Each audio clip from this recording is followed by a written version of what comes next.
મહેસાણાથી અમદાવાદ તરફના રસ્તા પરથી પસાર થવાના હો તો થોડું ધ્યાન રાખજો, કારણ કે આ રસ્તાઓ તમારા કમરનો દુખાવો બની શકે છે। મહેસાણાથી અમદાવાદ ટોલટેક્સ બાદ તરત જ રોડની ખરાબ હાલત થતા લોકોમાં રોષ છે। ઉબડખાબડ રસ્તાના કારણે અવારનવાર વાહન ચાલકો અકસ્માતનો ભોગ બને છે। તૂટેલા રોડ અને ખાડામાં વરસાદ દરમિયાન પાણી ભરાતા અકસ્માત અહીં થઈ રહ્યા છે। ટોલટેક્સ પર કોમર્શિયલ વાહનોનો ટોલટેક્સ તો લેવાય છે, તેમ છતાં તાત્કાલિક આ રોડનું સમારકામ કેમ કરવામાં નથી આવતું તે સવાલ છે। તાત્કાલિક રોડ રિપેર કરવામાં આવે અથવા તો રોડ રિપેર ના થાય ત્યાં સુધી ટોલટેક્સ વસૂલવાનો બંધ કરવામાં આવે તેવી વાહન ચાલકોની માંગ છે।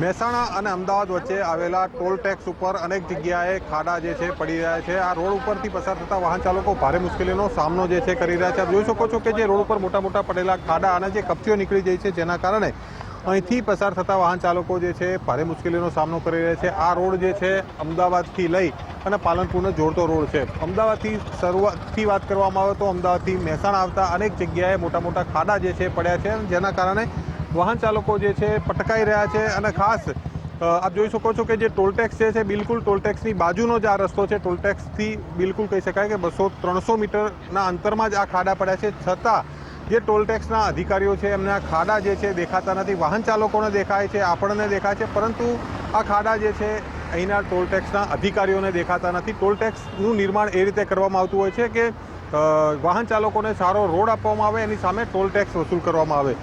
શું કહેશો વડીલ, રોડની પરિસ્થિતિ શું છે?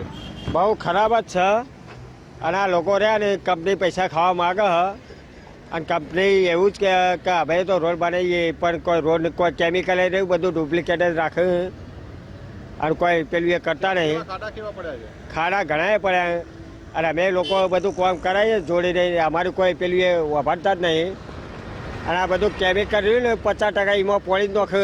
શું કહેશો, રોડની શું પરિસ્થિતિ છે?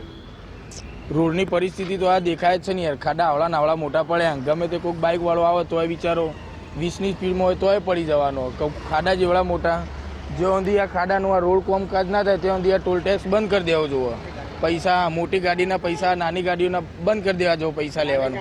જ્યાં રોડ રિપેરિંગ થાય પછી વાંધો ના આવે પૈસા આપો તો।